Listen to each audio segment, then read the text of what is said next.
일본 10대들의 충격적이고 끔찍한 비극이 시작되고 있습니다. 도쿄의 명문 여학교, 방과 후 텅 빈 교실에서 흐느낌이 들리는데요. 친구들이 저를 피해요. 저랑은 아무도 이야기를 안 해줘요. 평범한 여고생의 고백이 가슴 깊이 울리는데 일본 소녀의 절규에는 아무런 대답도 없이 엄마는 그저 한숨만 내쉬고 있습니다. 한때 아시아의 중심이었던 일본, 그들의 자부심이었던 젊은 세대가 지금 무너지고 있어요. 평범했던 가정에서 시작된 갈등, 그 뒤에 숨겨진 충격적인 진실. 예상치 못한 반전과 함께 지금 그 이야기를 시작하겠습니다. 그 전에 잠깐 1초 만에 누를 수 있는 좋아요 버튼을 꾹 눌러주시면 영상 제작에 큰 힘이 됩니다. 그럼 바로 사연 시작하겠습니다. 안녕하세요. 저는 세이카 여자고등학교에 재학 중인 요시다 아삼이라고 합니다. 얼마 전까지만 해도 뉴질랜드에서 중학교를 다니다가 최근에 일본으로 다시 돌아왔어요. 아버지의 해외 파견 업무로 인해 중학교 시절을 뉴질랜드에서 보내게 되었지만 제 마음속에는 늘 일본으로 돌아가고 싶다는 생각이 가득했습니다. 뉴질랜드의 자연은 정말 아름답고 현지인들도 친절했지만 일본의 깔끔하게 정돈된 거리와 예의 바른 문화, 세계가 인정하는 음식, 그리고 세계 최고의 치안까지 일본의 모든 것이 자랑스럽고 그리웠습니다. 특히 일본의 장인 정신과 섬세한 서비스 문화는 세계 어디에서도 찾아볼 수 없는 우리만의 자부심이었어요. 무엇보다 가장 보고 싶었던 건 제 소중한 친구 우치다 리카였습니다. 리카는 제가 태어나서 처음으로 사귄 친구예요.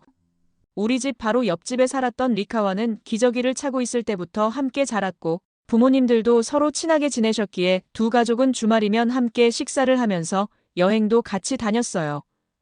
매년 여름 우리 가족들은 함께 가마쿠라 해변으로 피서를 갔으며 겨울이면 하코네 온천에서 즐거운 시간을 보냈답니다.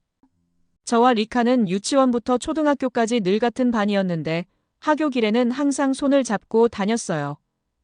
방과 후에는 서로의 집을 오가며 놀았고 주말이면 동네 도서관에서 함께 책을 읽었습니다. 책 읽기를 좋아했던 우리는 도서관에서 선생님께 귀여움을 독차지했어요. 우리는 신카이 마코토의 소설을 함께 읽으며 울기도 하고 미스터리 소설을 읽으며 범인을 추리하기도 했죠. 매년 벚꽃이 필 때면 도서관 앞 벚나무 아래서 도시락을 함께 먹는 것이 우리만의 특별한 추억이었습니다. 중학교에 입학하자마자 아버지의 해외 발령 소식을 들었을 때 그날 밤 저는 리카에게 말할 수 없을 정도로 큰 충격을 받았어요. 우리 가족이 다른 나라로 떠난다는 소식이 믿기지 않았고 머릿속이 새하얘졌어요. 리카는 제 표정을 보고 바로 눈치챘죠. 서로 아무 말도 하지 못한 채 그저 부둥켜 안고 울었습니다. 정말 너무나 슬프고 답답해서 어떻게 해야 할지 몰랐어요. 그날 밤 리카와 저는 서로를 절대로 잊지 않겠다고 다짐했고 꼭 다시 만나자고 약속했을 때 그 어떤 약속보다 더 간절하게 느껴졌죠. 그렇게 시간이 흘러 3년이란 시간이 지났고 드디어 일본으로 돌아오게 된 날 그리웠던 리카의 집을 다시 찾아갔을 때 제 마음은 설렘과 긴장으로 가득 차 있었습니다. 리카는 여전히 예쁘고 사랑스러웠지만 무언가 집안 분위기가 확 달라져 있었는데 리카의 방은 제가 기억하는 따뜻한 느낌이 아니었어요. 벽면 가득 NCT와 방탄소년단의 포스터가 붙어 있었고 한순간 저는 일본으로 돌아온 것이 맞나 싶었습니다. 일본의 학교와 친구들이 그렇게 바뀌었듯 리카의 방도 제가 떠난 동안 완전히 다른 모습으로 변해 있었던 거죠. 그때부터 저는 이게 도대체 무슨 일이지? 라는 생각이 머릿속을 떠나지 않았습니다. 리카는 제게 한국 아이돌 그룹들의 매력을 열정적으로 설명했어요. NCT와 방탄소년단의 퍼포먼스와 노래는 물론이고 예능에서 보여주는 재치 있는 모습과 팬들을 향한 진심, 어린 마음까지 모든 면에서 완벽하다며 눈을 반짝였습니다. 겉으로는 리카의 기분을 맞추려 애써 미소를 지었지만 속으로는 이해할 수 없었어요. 우리나라의 아이돌도 충분히 멋진데 왜 하필 한국 아이돌에 그렇게 열광하는지 거리감이 느껴졌습니다.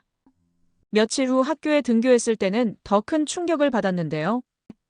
교실에서는 징차 소레나, 야바인데, 아라소데스 같은 한국어와 일본어가 뒤섞여 오가고 있었고 쉬는 시간이면 친구들은 한국 드라마 속 명장면을 따라하며 한국 문화에 푹 빠져 있었어요.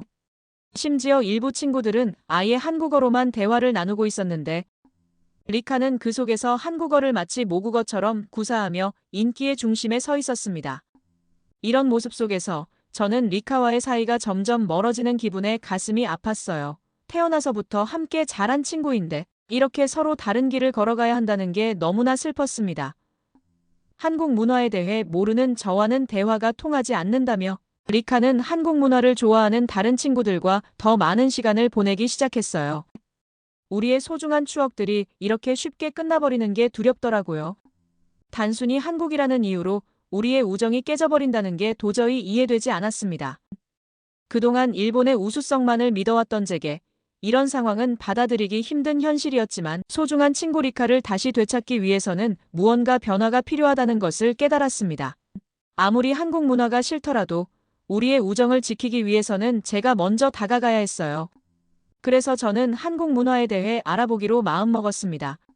집에 돌아와 한국 문화를 본격적으로 알아보기 위해 바로 컴퓨터와 TV를 켰습니다. 처음에는 한국 연예인들의 사진을 찾아보았는데 충격적이었어요. 일본의 연예인들보다 한국 연예인들이 놀라울 정도로 아름답고 세련된 모습에 눈을 떼기 어려웠어요. 일본 연예인들도 충분히 멋있지만 한국 연예인들은 세련되면서 또 다른 매력이 있다는 걸 처음으로 느꼈습니다. 한국 드라마를 검색해보니 이태원 클라스라는 작품이 가장 먼저 눈에 들어왔는데 알고 보니 이 드라마는 광진 작가의 웹툰이 원작이라고 했습니다. 일본의 만화가 애니메이션으로 제작되는 것처럼 한국은 웹툰을 드라마로 만드는 것이 트렌드라고 해요. 호기심에 첫 화를 보기 시작했는데 이야기가 너무 흥미진진해서 밤을 새워가며 정주행을 하고 말았습니다. 일본 만화가 판타지나 로맨스에 집중했다면 한국 웹툰은 사회 문제까지 다루며 더 현실적인 메시지를 전달한다는 점이 인상적이었어요. 주인공이 차별과 불평등에 맞서 싸우는 모습에 가슴이 뜨거워졌고 포기하지 않는 의지력에 감동을 받았습니다. 원작 웹툰도 함께 보면서 한국의 새로운 문화 콘텐츠에 푹 빠져들어갔어요. 이어서 넷플릭스에서 사랑의 불시착을 보게 되었는데 북한과 남한을 배경으로 한 로맨스는 신선한 충격이었어요. 한국의 분단 현실을 이렇게 아름답게 그려낼 수 있다는 사실에 놀랐고 주연 배우인 현빈과 손예진의 미모에도 감탄을 금치 못하였습니다. 나중에 알고 보니 실제로 결혼을 했더라고요. 하지만 저에게 가장 큰 감동과 충격을 준 작품은 미스터 선샤인이었는데 일제강점기를 배경으로 한 이 드라마는 저에게 많은 생각을 하게 만들었습니다. 처음에는 일본이 한국에 저지른 잘못된 역사를 마주하는 것이 불편했지만 드라마를 보면서 점점 더 깊은 통찰을 얻게 되었어요.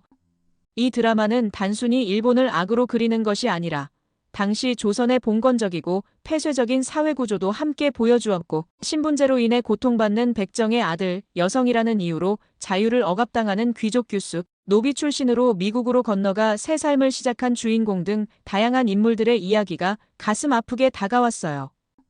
가장 인상 깊었던 장면은 주인공이 여주인공에게 당신이 지키려는 조선은 노비도 백정도 살아갈 수 있는 곳입니까? 라고 묻는 대목이었는데 이 질문은 단순히 나라를 지키는 것을 넘어 함께 살아가는 공동체의 의미가 무엇인지 생각하게 만들었어요. 결국 모든 주인공들이 자신들을 버린 조국이지만 그 안에서 함께 살아가는 사람들과 그들의 삶의 터전을 지키기 위해 싸우기로 결심하는 모습에서 진정한 애국심이 무엇인지 배우게 되었습니다.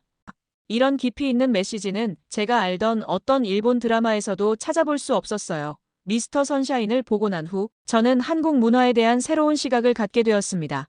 드라마 속 깊이 있는 메시지와 한국인들의 정신은 제 마음속 깊은 곳까지 울림을 주었고 이런 감동은 자연스럽게 한국어에 대한 관심으로 이어졌어요. 리카에게 드라마 감상평을 이야기하고 싶어서 모르는 단어가 나올 때마다 메모해가며 하나하나 찾아보았습니다. 처음에는 어색하고 조금 힘들었지만 드라마를 통해 한국어를 배우는 것이 정말 재미있다는 걸 깨달았어요. 그날 밤 집에서 혼자 드라마를 다시 보면서 그 단어들이 어떻게 쓰였는지 생각해보기도 했죠. 그리고 다음날 학교에서 리카를 만났을 때 제가 열심히 공부하는 모습을 본 리카는 무척 기뻐하며 한국어 공부를 도와준다고 제게 말했어요. 그 말에 마음이 벅차올랐고 리카와 함께 한국어를 더 잘할 수 있을 거라는 생각에 기쁘기도 했지만 그만큼 나의 노력도 인정받은 것 같아서 그게 가장 행복했어요. 우리 학교에서는 시간이 지날수록 점점 더 많은 친구들이 한국어를 사용하고 있었습니다. 90%가 넘는 학생들이 한국어로 대화를 나누었고 한국어를 모르면 대화에 끼지 못하는 상황이 자주 발생했어요. 한국어 실력은 이제 친구들 사이에서 인기의 척도가 되어버렸고, 저도 본격적으로 한국어 공부를 시작했어요. 처음에는 한글이 낯설었지만 규칙적이고 과학적인 문자 체계의 신기함을 느꼈습니다. 드라마를 보면서 자연스럽게 한국어가 귀에 익숙해지기 위해 노력했고, 자주 쓰이는 단어들은 어느새 입에 붙기 시작했어요. 한국 문화를 알아갈수록 점점 더 흥미로워졌는데, 처음에는 리카와의 우정을 위해 시작했지만 어느새 저도 한국 문화의 매력에 푹 빠져 있었습니다. 한국의 음식, 패션, 음악, 드라마까지 모든 것이 새롭고 신선하게 다가왔고, 무엇보다 한국의 젊은이들이 가진 도전 정신과 열정이 인상적이었어요. 세계를 무대로 활동하는 K-팝 아이돌들의 모습은 저에게도 큰 자극이 되었습니다. 이제는 리카가 왜 그토록 한국 문화에 빠져 있었는지 이해할 수 있을 것 같았어요. 한국 문화에 대한 관심이 깊어지면서 제 결심을 말씀드렸을 때 늘 제 편이었던 엄마의 반응은 생각보다 훨씬 격렬했습니다. 평소 제가 하고 싶은 일이라면 무엇이든 지지해 주시던 엄마였기에 저는 한국어 공부도 흔쾌히 허락해 주실 거라 생각했어요. 하지만 한국어라는 말이 나오는 순간 엄마의 표정이 순식간에 굳어졌습니다. 언제나 부드럽고 따뜻했던 목소리는 차갑게 변했고, 평생 단 한 번도 보지 못했던 날카로운 눈빛으로 저를 바라보셨어요. 엄마는 한국이 과거사를 부당하게 이용해 일본을 비난하고 있다며 강하게 반대하셨고, 한국 드라마나 음악은 모두 정치적 도구일 뿐이며 젊은이들의 순수한 마음을 현혹하고 있다고 말씀하셨습니다. 심지어 한국어를 배우는 것 자체가 일본의 정체성을 부정하는 일이라며 크게 화를 내셨어요. 한국에 대한 엄마의 격한 반응은 저를 당황스럽게 만들었습니다. 드라마와 음악을 통해 알게 된 한국은 창의적이고 열정 넘치는 나라였는데, 엄마의 눈에 비친 한국은 마치 전혀 다른 나라 같았어요. 평소 제 의견을 존중해 주시던 엄마의 모습은 온데간데 없이 사라졌고, 처음 보는 완강한 태도에 저는 말문이 막혔습니다. 한창 엄마와 긴장된 대화가 오가던 그때 평소보다 일찍 퇴근하신 아빠가 들어오셨어요. 거실의 무거운 분위기를 감지하셨는지 아빠는 무슨 일이 있냐고 물으셨습니다. 상황을 전해 들으신 아빠는 잠시 생각에 잠기셨다가 최근 한국에서 있었던 경험을 이야기해 주셨어요. 3년 전 서울 출장에서 본 한국의 모습은 아빠의 생각을 완전히 바꿔놓았다고 합니다. 세계 최고 수준의 건설 기술과 IT 인프라, 그리고 젊은이들의 창의적인 에너지가 넘치는 도시 서울의 모습에 깊은 인상을 받으셨다고 하시며, 아빠는 오히려 제가 한국어를 배우려는 것이 미래를 위한 현명한 선택이라면서 지지해 주셨습니다. 한국과 일본은 이제 서로를 이해하고 협력해야 할 파트너이며 젊은 세대들이 앞장서서 두 나라의 관계를 개선해 나가야 한다고 말씀하셨어요. 엄마는 여전히 불편한 기색이 역력했지만 아빠의 설득에 조금씩 마음을 열기 시작하셨습니다. 제가 한국어 공부하는 모습을 지켜보시면서 엄마는 한국에 대해 직접적으로 언급하시지는 않으셨어요. 걱정은 되셨겠지만 그저 말없이 지켜보시며 그 속에서 어떻게든 제게 다가갈 방법을 찾으셨던 것 같아요. 사랑하는 마음을 표현할 수 없었던 그 침묵이 더 가슴 아프게 느껴졌습니다. 그러던 어느 날 아빠가 놀라운 제안을 하셨는데, 다음 달에 있을 서울 출장에 우리 가족도 함께 가보는 게 어떻겠냐고 말씀하신 거예요. 엄마는 처음에 난색을 표하셨지만 아빠의 진심 어린 설득과 저의 간절한 눈빛을 외면하지 못하셨나 봅니다. 결국 우리 가족은 한국 여행을 결정했어요. 이것은 단순한 여행이 아닌 우리 가족의 한국에 대한 인식이 변화하는 중요한 전환점이 될 것 같았습니다. 저는 리카에게 이 기쁜 소식을 전하고 싶어 마음이 들떠 있었어요. 저희가 출발하기 전부터 리카는 한국의 여러 명소와 맛있는 식당들을 추천해 주었고, 한국어로 된 여행 필수 회화도 알려주었습니다. 여행 전날, 저는 밤새 설레는 마음에 잠을 이루지 못했어요. 평소 엄격하던 엄마도 여행 가방을 챙기며 들뜬 표정은 감추지 못하셨습니다. 아빠는 출장 준비를 하시면서도 저희를 위해 서울 관광 코스를 꼼꼼히 계획해 주셨어요.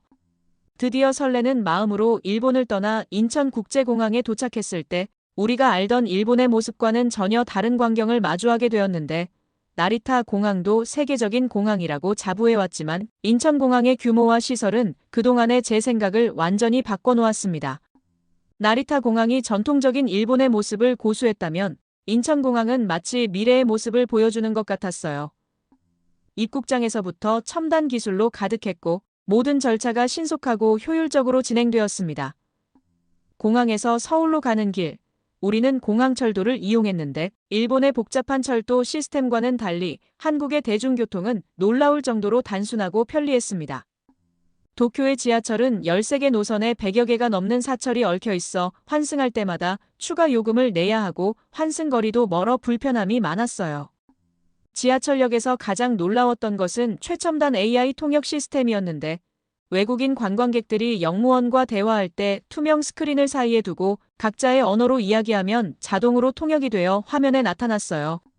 영어는 물론 일본어, 중국어를 포함한 13개 언어를 지원한다고 했습니다. 더욱 감동적인 것은 이 시스템이 단순한 통역을 넘어 지하철 노선도 환승 정보, 소요 시간, 요금 안내까지 모든 정보를 제공한다는 점이었어요. 외국인 관광객들이 길을 잃지 않도록 세심하게 배려하는 모습이 인상적이었습니다. 한국은 하나의 교통카드로 모든 대중교통을 이용할 수 있었고 환승도 무료였어요. 일본에서는 상상할 수 없는 일입니다. 지하철 내부의 무료 와이파이도 인상적이었는데 일본은 아직도 많은 역에서 와이파이 설치가 미흡한 실정이었거든요. 이런 첨단 시스템과 편의성은 한국이 얼마나 관광객들을 배려하고 있는지 잘 보여주는 것 같았습니다. 그리고 지하철 모든 역사에 설치된 스크린 도어도 인상적이었는데요. 일본의 지하철은 2020 도쿄올림픽을 앞두고서야 스크린 도어 설치를 서두르기 시작했지만 아직도 많은 역에서 설치가 안 된 곳이 많은 실정인 반면 한국은 모든 역사에 스크린 도어가 설치되어 있어 안전성이 돋보였어요. 여행을 떠나기 전에 리카에게 한국에서 가볼 만한 장소를 물어봤었을 때 그녀는 한국의 진정한 모습을 느끼고 싶다면 이태원과 해방촌을 가보라고 추천해 주었어요. 요즘 젊은이들 사이에서 힙한 장소로 떠오르고 있다고 하더군요. 그렇게 해서 엄마와 아빠를 모시고 방문한 이태원은 한국의 전통과 세계 문화가 자연스럽게 어우러진 곳이었습니다. 좁은 골목마다 아기자기한 카페들이 즐비했고 세계 각국의 음식점들이 모여 있었어요. 도쿄도 국제도시라고 하지만 이곳의 자유롭고 개방적인 분위기는 완전히 달랐습니다. 해방촌의 구불구불한 언덕길을 오르내리며 만나는 작은 가게들과 카페들은 마치 보물찾기를 하는 것처럼 즐거웠어요. 처음에는 불편한 표정을 지으시던 엄마도 이국적인 분위기 속에서 점점 밝아지셨습니다. 카페에서 휴식을 취하면서 엄마는 처음으로 한국 문화에 대해 긍정적인 이야기를 꺼내셨어요. 일본과는 또 다른 매력이 있다고 말씀하시는 엄마의 모습에 저도 마음이 따뜻해졌습니다. 이런 모든 것들을 경험하면서 지금까지 제가 알고 있던 일본의 모습을 다시 한번 돌아보게 되었어요. 분명 일본도 뛰어난 점이 많지만 한국의 빠른 발전 속도와 효율성은 우리가 본받아야 할 부분이 많다는 생각이 들었습니다. 해방촌 골목을 걷다 보니 어느새 저녁 시간이 되었고 배가 고파진 우리 가족은 현지인들이 많이 찾는다는 삼겹살집으로 향했습니다. 가게에 들어서자마자 활기찬 분위기가 느껴졌어요. 일본 식당에서는 상상할 수 없는 풍경이 펼쳐졌는데 고기를 구울 때마다 직원들이 수시로 와서 도와주었고 반찬이 떨어질 때마다 리필해주는 서비스에 놀랐어요. 식사를 마치고 나올 때는 더욱 놀라운 일이 있었는데 고깃집 사장님이 갑자기 손에 뭔가를 들고 오셨어요. 옷에 고기 냄새가 배었을 텐데요 라며 페브리즈를 꺼내시더니 조심스럽게 뿌려주셨습니다. 일본에서는 상상도 할 수 없는 친근하고 세심한 배려에 가슴이 따뜻해졌어요. 엄마도 눈을 동그랗게 뜨시더니 정말 친절하네요 라며 감동의 말씀을 하셨습니다. 우리는 기쁜 마음을 안고 거리를 걸으며 만난 한국 사람들의 태도에 깊은 인상을 받았습니다. 일본에서는 외국인을 보면 불편한 기색을 보이는 경우가 많은데 여기에서는 오히려 아이들이나 학생들이 먼저 밝게 웃으며 인사를 건네는 모습을 자주 볼 수 있었어요. 그들의 따뜻한 미소는 마치 오랜 친구를 만난 듯한 느낌이었어요. 소화를 시키려 동네 언덕길을 걷던 중 잊지 못할 광경을 목격했는데 가파른 언덕길에서 연세가 지긋하신 어르신이 무거운 짐수레를 힘겹게 끌고 계셨습니다. 그 모습을 본 교복 차림의 중학생들이 망설임 없이 달려와 도와주는 모습이 눈에 들어왔어요. 놀라웠던 것은 학생들의 자연스러운 행동이었습니다. 누가 시키지도 않았는데 마치 당연한 일을 하듯 짐수레를 함께 밀어주었어요. 어르신도 쑥스러워하시면서도 고마워하는 표정이었습니다. 이런 모습에 엄마도 감동하신 듯 정말 훌륭하구나라며 미소 지으셨어요. 일본에서도 친절한 사람들은 많지만 이렇게 자발적이고 자연스럽게 돕는 모습은 보기 드물었습니다. 대부분 주저하거나 서로 눈치를 보며 망설이곤 하는데 한국 학생들의 행동은 마치 일상적인 일처럼 자연스러웠어요. 이런 모습을 보니 한국의 시민의식이 얼마나 성숙한지 느낄 수 있었습니다. 그날 밤 우리는 피로를 풀기 위해 고깃집 사장님이 강력히 추천해주신 찜질방을 찾았어요. 일본의 온천과는 전혀 다른 문화가 펼쳐졌습니다. 한국식 황토방, 불안증막, 얼음방 등 다양한 시설들이 있었고 늦은 시간까지 운영되는 점도 인상 깊었습니다. 일본의 온천이 조용히 휴식을 취하는 공간이라면 한국의 찜질방은 가족들과 함께 즐기고 소통하는 문화공간 같았어요. 찜질복으로 갈아입고 들어간 황토방에서는 삼삼오오 모여 이야기를 나누는 사람들의 모습이 보였어요. 몸을 씻고 찜질을 하고 음식도 먹을 수 있는 이런 복합 문화 공간은 일본에서는 찾아볼 수 없었습니다. 한국인들의 독특한 목욕 문화가 신선하게 다가왔어요. 찜질방 안에 있는 작은 코인 노래방도 색다른 경험이었는데요. 일본의 가라오케처럼 독립된 공간이 아닌 찜질방 안에서 편하게 노래를 부를 수 있다는 점이 흥미로웠고 최신 한국 노래부터 일본 노래까지 다양한 곡이 있어서 엄마도 즐겁게 노래를 부르셨습니다. 찜질복 차림으로 가족과 함께 노래를 부르며 웃고 떠드는 이 특별한 경험이 잊지 못할 추억으로 남았어요. 찜질방에서 시간 가는 줄 모르고 있다가 문득 시계를 보니 자정이 다 되어가고 있었어요. 일본 같았으면 이런 시간에 여성들이 목욕탕에 있다는 것 자체가 상상도 할 수 없었을 텐데 한국의 찜질방은 전혀 달랐습니다. 오히려 이 시간에도 오후 6시처럼 이야기꽃을 피우는 여성들이 많았고 가족 단위로 찾아오는 사람들도 있었어요. 밤늦은 시간임에도 전혀 불안하지 않은 이 안전한 문화가 신기했습니다. 엄마도 처음에는 걱정하셨지만 이제는 편안한 표정으로 등을 기대고 계셨어요. 찜질방에서 나오는 길, 엄마는 이제 서울에서의 마지막 밤이라는 게 아쉬운 듯 했어요. 처음 한국에 왔을 때의 걱정과 불안은 온데간데 없이 사라지고 오히려 더 머물고 싶다는 말씀을 하셨습니다. 일본으로 돌아가는 비행기 안에서 엄마는 한국에서의 추억을 하나하나 되새기셨어요. 처음에는 한국 문화를 거부하고 경계하던 모습이 무색할 만큼 이제는 한국의 모든 것이 새롭고 흥미롭게 느껴진다고 하셨습니다. 무거운 짐수레를 도와주던 학생들의 모습, 페브리즈까지 챙겨주시던 삼겹살집 사장님의 세심한 배려. 이런 따뜻한 마음들이 우리가 잘못 알고 있었던 편견들을 완전히 바꿔놓았어요. 엄마는 눈시울을 붉히시며 그동안 일본에 편향된 미디어와 교육으로 인해 한국을 잘못 이해하고 있었다는 것을 인정하셨습니다. 학생들의 자발적인 선행이나 상인들의 친근한 정은 일본에서는 보기 힘든 모습이었다고 말씀하셨어요. 엄마는 이제 한국인들의 정직함과 따뜻한 마음을 누구보다 잘 알게 되었다고 하셨습니다. 한국 사람들은 우리가 생각했던 것처럼 차갑거나 배타적이지 않았고 오히려 더 포용력 있고 친절했다는 걸 이제는 온전히 이해하게 되었다고 해요. 다시 집으로 돌아온 후 엄마는 놀라운 변화를 보여주셨는데 제가 보는 한국 드라마를 함께 시청하시더니 어느 날부터는 한국어 학습 앱을 다운로드받아 공부하시는 모습을 발견했습니다. 더욱 감동적인 것은 엄마가 한국 요리를 직접 해주신 거예요. 처음에는 인터넷을 찾아보고 하시더니 이제는 일본식 된장국이 아닌 한국식 된장찌개의 조리법이 더 흥미롭다고 하시네요. 더 많은 한국 음식을 만드는 법도 배우시겠다며 요리 교실도 알아보고 계신다고 해요. 아빠는 이런 엄마의 모습을 보며 흐뭇해하셨어요. 두 나라가 서로를 이해하고 존중하는 것이 얼마나 중요한지 우리 가족이 직접 경험하게 된 거라고 말씀하셨습니다. 다가오는 가을쯤 다시 한번 한국 여행을 계획하고 있는데요. 이번에는 부산과 제주도를 가보고 싶다고 하시네요. 한국의 발전된 모습을 보면서 일본도 많이 배워야 한다는 생각이 들었습니다. 하지만 우리 정부의 보수적인 성향을 생각하면 쉽게 변화하긴 어려울 것 같아 아쉬운 마음이 듭니다. 그래도 우리 같은 젊은 세대들이 서로를 이해하고 배우려 노력한다면 언젠가는 두 나라가 진정한 이웃이 될 수 있을 거라는 작은 기대를 해보면서 제 이야기를 마치도록 하겠습니다. 끝까지 들어주셔서 감사합니다. 모두 안녕히 계세요. 오늘의 사연 어떻게 들으셨나요? 그녀의 이야기를 통해 우리는 많은 것을 생각하게 되었습니다. 한 나라를 바라보는 시선이 어떻게 변할 수 있는지, 그리고 그 변화가 얼마나 아름다운 결과를 만들어낼 수 있는지 보여준 소중한 이야기였어요. 처음에는 격렬하게 반대하던 아사미의 엄마가 오히려 더 머물고 싶어 하는 모습에서 우리는 진정한 이해와 소통의 힘을 느낄 수 있었습니다. 여러분의 느낀 감정은 어떠신가요? 여러분의 생각을 아래 댓글에 남겨주세요. 그리고 감동적인 사연을 주변 사람들과 공유하고 함께 이야기 나눠보세요. 마지막으로 1초밖에 걸리지 않는 구독과 좋아요, 알림 설정은 영상 제작에 큰 힘이 됩니다. 지금까지 감동을 담아 여러분께 진심을 전하는 감동담기였습니다.